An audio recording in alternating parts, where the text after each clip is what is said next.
اسم ما ولا المشبہتین بلیسا هو المسند الیہ بعد دخولہما۔ اس ما اور لا کا اسم جو ما اور لا لیسا کے مشابہ ہیں، ان دونوں کا اسم بھی کیا ہوتا ہے؟ مرفوع ہوتا ہے۔ جسے کہا جاتا ہے ما زید قائم، لا رجل افضل منک۔ اب یہاں پر سب سے پہلا سوال یہ ہے کہ ما اور لا لیسا کے مشابہ ہوتے ہیں کس چیز میں ہوتے ہیں؟ تو اس کا جواب یہ ہے کہ ما اور لا ما اور لا یہ لیسا کے مشابہ ہے کس چیز میں ہے؟ تو ما اور لا کی مشابہت جو ہے لیسا سے وہ عمل میں ہے اور معنی میں ہے۔ کس میں ہے؟ عمل میں مشابہت ما اور لا کی لیسا سے یہ ہے کہ جس طریقے سے لیسا ایک اسم کو رفع کرتا ہے اور دوسرے اسم کو نصب کرتا ہے، اسی طریقے سے ما اور لا بھی ایک اسم کو رفع کرتے ہیں اور دوسرے اسم کو نصب کرتے ہیں۔ اور معنی میں مشابہت یہ ہے کہ جس طریقے سے لیسا نفی کا معنی دیتا ہے، اسی طریقے سے ما اور لا کے اندر بھی نفی کا معنی پایا جاتا ہے۔ تو یہ تو مشابہت ہو گئی۔ اب ما اور لا میں فرق یہ ہے کہ ما یہ معرفہ اور نکرہ دونوں پر داخل ہوتا ہے، اس لیے ما کے بعد جنہوں نے معرفہ کو ذکر کیا، اور لا جو ہے یہ صرف نکرہ پر داخل ہوتا ہے، معرفہ پر داخل نہیں ہوتا، اس لیے انہوں نے لا کے بعد میں نکرہ کو ذکر کیا۔ پھر انہوں نے یہ کہا کہ لیسا کا عمل لا میں شاذ ہے نہ کہ ما میں۔ مطلب یہ ہے کہ لا جو ہے لیسا کے مشابہ تو ہے، لیکن لا یہ لیسا کے مشابہ ہے اور لیسا کا عمل لا میں شاذ ہے۔ مطلب یہ ہے کہ لا کو لیسا سے زیادہ مشابہت حاصل نہیں ہے۔ اصل میں اس کی وجہ یہ ہے کہ لیسا یہ نفی حال کے لیے آتا ہے، حال کی نفی کرنے کے لیے آتا ہے، اور ما بھی یہ نفی حال کے لیے آتا ہے، یعنی حال کی نفی کرنے کے لیے آتا ہے۔ تو ما کو لیسا سے کامل مشابہت حاصل ہے، اور چونکہ لا جو ہے یہ مطلق نفی کے لیے آتا ہے، نفی حال کے لیے نہیں آتا ہے، تو لا مطلق نفی کے لیے آتا ہے اور لیسا جو ہے نفی حال کے لیے آتا ہے، تو لہذا لا کی مشابہت جو ہے وہ لیسا کے ساتھ کم ہے۔ اس لیے انہوں نے کہا کہ لیسا کا عمل لا میں شاذ ہے۔ لا لیسا کی طرح عمل کرے گا لیکن یہ شاذ ہے، اور ما کا عمل جو ہے وہ لیسا کی طرح جو ہے وہ شاذ نہیں ہے، اس لیے کہ یہ دونوں نفی حال کے لیے آتے ہیں۔ تو جب دونوں کا معنی ایک ہے تو ما کو لیسا سے کامل مشابہت حاصل ہے، تو ما کا عمل لیسا کا عمل ما میں شاذ نہیں ہوگا، اور چونکہ لا کو لیسا سے مشابہت کم ہے تو لیسا کا عمل لا کے اندر کیا رہے گا؟ شاذ۔ سمجھے؟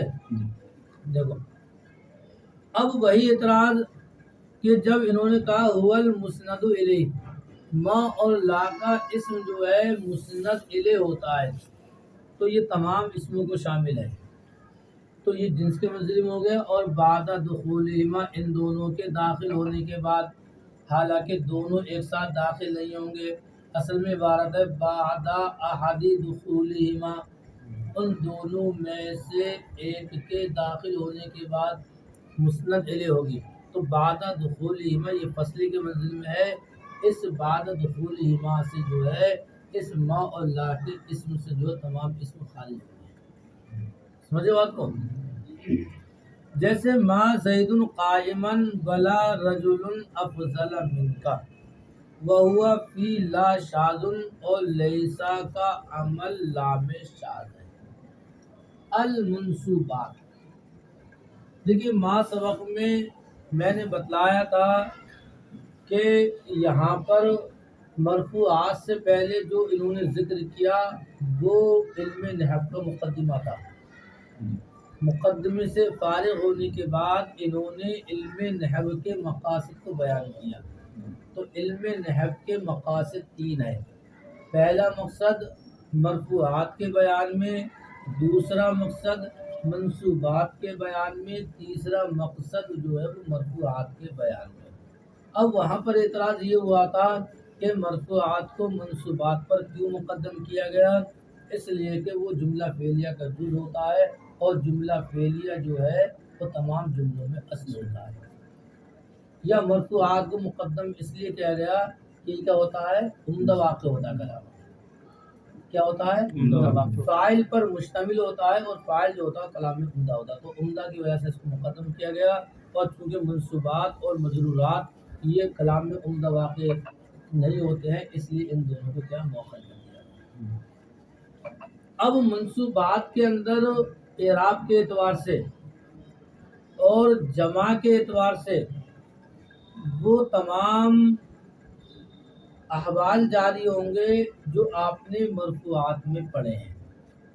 پہلا یہ ہے، پہلی بحث یہ ہے کہ المنصوبات یہ منصوبۃ کی جمع ہے یا منصوب کی جمع ہے؟ تو کہتے ہیں کہ منصوب کی جمع بھی نہیں ہے، منصوبۃ کی جمع بھی نہیں ہے. اس لیے کہ منصوب جو ہے یہ کیا ہے؟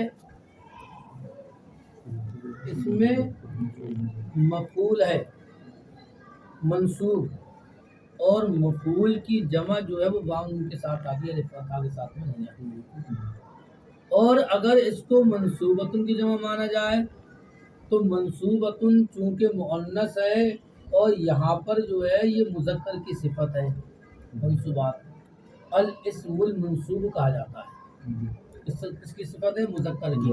تو اگر المنصوبات کو منصوبۃ کی جمع مانا جائے تو یہاں پر موصوف اور صفت میں تذکیر اور تانیث کے اعتبار سے مطابقت نہ رہے. تو پھر انہوں نے جواب یہ دیا کہ منصوبات جو ہے منصوب کی جمع ہے. اب رہا یہ سوال کہ اس کی جمع تو واو نون کے ساتھ آتی ہے، تو اس کا جواب یہ ہے کہ یہ مذکر لا یعقل کی صفت کی جمع ہے. مذکر لا یعقل کی صفت کی جمع ہے اور مذکر غیر عاقل صفت کی جمع جو ہے وہ الف اور تا کے ساتھ لائی جاتی ہے. اس لیے یہاں پر اس کو الف اور تا کے ساتھ لایا. اب اعراب کے اعتبار سے کیا پڑھا جائے گا؟ تو اگر یا تو اس کو حالت وصل میں پڑھیں گے یا حالت فصل میں پڑھیں گے، جدا کریں گے. تو کہتے ہیں کہ اگر حالت فصل میں پڑھا جائے تو اس کا کوئی محل اعراب نہیں ہوگا، اور حالت وصل میں پڑھا جائے تو حالت وصل میں پڑھیں گے تو یا تو یہ مبتدا ہے المنصوبات اور اس کی خبر کیا ہے یہاں پر محذوف ہے، یا یہ خبر ہے اور اس کا مبتدا محذوف ہے یعنی حاضر المرفوعات، یا یہ مضاف الیہ ہے اس کا خبر کا، اس کا خبر ہے محذوف کا. اصل میں ھذا باب المنصوبات، تو ھذا باب المنصوبات، تو یہاں پر کیا مبتدا بھی محذوف ہے اور خبر بھی محذوف ہے. یا المنصوبات مبتدا ہے اور ہوا مشتمل علی علم المفعولیت، یہ پورا ملا کیا ہے؟ خبر ہے. تو نصب رفع کے اعتبار سے کتنے اعراب ہو گئے؟ 3 اعراب ہو گئے. یا تو مبتدا ہے اس کے خبر محذوف ہے، یا خبر ہے مبتدا محذوف ہے، یا یہ مبتدا ہے اور ہوا مشتمل علی علم الفاعلیت مفعولیت، یہ اس کی خبر ہے. اور حالت جر میں کیا پڑھا جائے گا؟ اس کو مجرور پڑھا جائے گا، اور اس کو کیا خبر جو مضاف محذوف ہے اس کا مضاف نہیں بنایا جائے. تو کیا کہا ہاذا باب المنصوبات. یا یہ منصوب ہے اور اس کا مفعول فعل یہاں پر محذوف ہے. خذ المنصوباتی، اشرح المنصوباتی یا ابتدع المنصوباتی. یہ اعراب کے دعا سمجھ آئی. المنصوبات ہوا مشتمل علی علم المفعولیتی. منصوبات وہ ہے جو مفعولیت کی علامت پر مشتمل ہو. اب ہوا کے مرجع کے تعلق سے بات چلی تھی کہ ہوا کا مرجع کیا ہے. اگر ہوا کا مرجع منصوبات کو بنایا جائے تو راجع اور مرجع میں مطابقت نہ رہے گی، اور اگر ہوا کا مرجع منصوب کو بنایا جائے تو اضمار قبل ذکر لازم آئے گا، اس لیے کہ منصوب یہاں پر موجود نہیں ہے. جواب کیا دے ہوئے؟ جواب یہ دیا کہ ہوا کا مرجع منصوب ہے. اب رہا یہ کہ یہاں پر ذکر نہیں ہے تو اس کا جواب یہ ہے کہ المنصوبات کے ضمن میں ہے. جیسے کہ اعدلوا ہوا اقرب للتقوی، ہوا کا مرجع عدل ہے جو اعدلوا کے ضمن میں ہے. سمجھیے بات کو. ہوا مشتمل علی علم المفعولیتی. مرفوعات وہ ہے جو مفعولیت کی علامت پر مشتمل ہو. اب یہاں پر اعتراض یہ ہوتا ہے کہ انہوں نے یہ کہا کہ منصوبات وہ ہے جو مفعولیت کی علامت پر مشتمل ہو. حالانکہ ہم دیکھتے ہیں کہ حال ہے، تمیز ہے، مستثنی وغیرہ ہیں، یہ تمام منصوب ہوتے ہیں لیکن مفعولیت کی علامت پر مشتمل نہیں ہے. پھر آپ نے کیسے کہہ دیا کہ مفعولیت کی علامت پر مشتمل ہو؟ تو اس سے تو وہ تمام منصوبات نکل جائیں گے جو مفعولیت کی علامت پر مشتمل نہیں ہوتی ہیں. سمجھ بات کو. اعتراض جواب یہ دیا گیا، علامہ جامی نے اس کا جواب یہ دیا ہے کہ مفعولیت کی علامت پر مشتمل ہونے سے مراد ہماری عام ہے، چاہے حقیقتاً مفعول ہو یا حکماً مفعول ہو. تو مفاعل خمسہ یہ حقیقتاً مفعول ہیں، اور حال، تمیز، مستثنی وغیرہ جو ہے یہ حقیقتاً مفعول نہیں ہے بلکہ مفعول ہے حکماً. کیا ہے؟ لہٰذا اب یہ جو ہے یہ دونوں کو شامل ہے. سمجھ بات کو. فَمِنْهُ تو منصوبات میں سے ایک ہے مفعول مطلق. مفعول مطلق وہ اسم ہے جس کو فعل مذکور کے فاعل نے کیا ہو. فعل جو ذکر ہوا ہے اس فعل کا جو فاعل ہے وہ فاعل جو مفعول کو کرتا ہے. ہم نے کہا ضرب زید ضربن، کیا کہا؟ زید نے خوب مارا. زید نے مارا، مارنا کو مطلب خوب مارا. تو یہاں پر جو ضرب مفعول مطلق ہے اس کو کس نے کیا ہے؟ فعل مذکور جو ضربہ، اس کا جو فاعل ہے زید، زید نے کیا. مارا کس نے ہے؟ زید نے.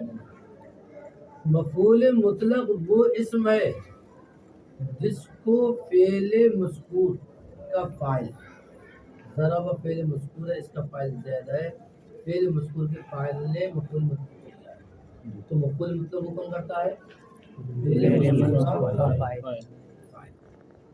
ایک بات یہ تو سمجھنے بات. اب یہاں پر ایک اعتراض یہ ہوتا ہے کہ منصوبات کی 12 قسمیں ہیں اور حقیقتاً مفعول ہو وہ ہیں 5 اور حکماً مفعول ہو وہ کیا ہیں 7 ہیں، ابھی 12 ہو. اب سوال پیدا یہ ہوتا ہے کہ جب منصوبات کی 12 قسمیں ہیں تو ان 12 قسموں میں مفعول مطلق کو مقدم کیوں کیا؟ یا آپ اعتراض یوں بھی کر سکتے ہو کہ جب مفاعل 5 ہیں، مفعول مطلق، مفعول بہ، مفعول فیہ، مفعول لہو، مفعول معہ، جب مفاعل 5 ہیں تو ان 5 مفاعل میں مفعول مطلق کو مقدم کیوں کیا؟ تو اس کے تعلق سے آپ نے پڑھا ہوگا کہ مفعول مطلق جو ہے مطلق ہے، اس میں بھی کی، فیہ کی، لہو کی، معاو کی قید نہیں ہے۔ علامہ جامی نے بیان کیا کیونکہ مفعول بھی میں بھی کی قید ہے اور مفعول فیہ میں فی کی قید ہے، مفعول لہو میں لہو کی ہے اور معاو میں معاو کی ہے، تو کہتے ہیں کہ یہ مطلق ہے، کسی قید کے ساتھ مقید نہیں ہے۔ اور اس کے علاوہ جو 4 مفعول ہیں وہ یا تو بھی کے ساتھ مقید ہیں یا فیہ کے ساتھ یا لہو کے ساتھ یا معاو کے ساتھ، تو وہ مقید ہو گئے، یہ مطلق ہو گیا۔ اور مطلق جو ہوتا ہے وہ مقید پر مقدم ہوتا ہے، پہلے شے مطلق ہوتی ہے اس کے بعد میں مقید ہوتی ہے۔ پہلے آپ کہتے ایک عام انسان سے پیدا ہوئے تھے، پھر آپ کے اندر قید آ گئی، آپ حافظ ہو گئے، پھر عالم بن گئے، پھر فاضل بن گئے، پھر مفتی بن گئے، تو مطلق جو ہوتا ہے مقید پر مقدم ہوتا ہے، اس لیے انہوں نے مفعول مطلق کو مفاعل پر کیا مقدم کیا، سمجھ گئے؟ فَمِنْهُ الْمَفْعُولُ الْمُطْلَقُ، تو منصوبات میں سے یا اس میں سے جو مفعولیت کی علامت پر مشتمل مفعول مطلق ہے، وَهُوَ اسم ما فعله فاعل فعل مذکور، مفعول مطلق وہ اسم ہے جس کو فعل مذکور کے فاعل نے کیا ہو بمعنی ہو، اور یہ مفعول مطلق جو فعل مذکور کے معنی میں، جیسے ضربتو ضربن۔ اب معنی سے مراد آپ نے پڑھا ہے کہ کبھی تو معنی ایک ہو لیکن کبھی تو لفظ میں اختلاف ہو جائے گا۔ معنی سے یہ پتہ چلتا ہے کہ مفعول مطلق کا لفظ سے ہونا ضروری نہیں ہے، فعل مذکور کے لفظ سے ہونا ضروری بے معنی یہ بتلا رہا ہے کہ فعل مفعول مطلق جو ہے فعل مذکور کے لفظ کے علاوہ سے ہوگا، مغایر ہوگا۔ ہم نے کہا قعدت جلوسن یا جلست قعودن، یہاں فعل مذکور کے لفظ کے علاوہ کے معنی ایک ہی ہے۔ یا کبھی اختلاف جو ہوگا وہ باب کے اعتبار سے ہوگا، آپ نے پڑھا ہے جیسے انبت اللہ نباتن، یا کیا ہے نبت اللہ انباتا، تو یہاں پر دیکھیے باب مقدر ہے۔ تو معنی سے مراد یہ ہے کہ معنی ایک ہونا چاہیے، لیکن کبھی ایسا ہوگا کہ معنی تو ایک ہوگا، لفظ بدل جائے گا، باب بدل جائے گا، سمجھ گئے؟ چلو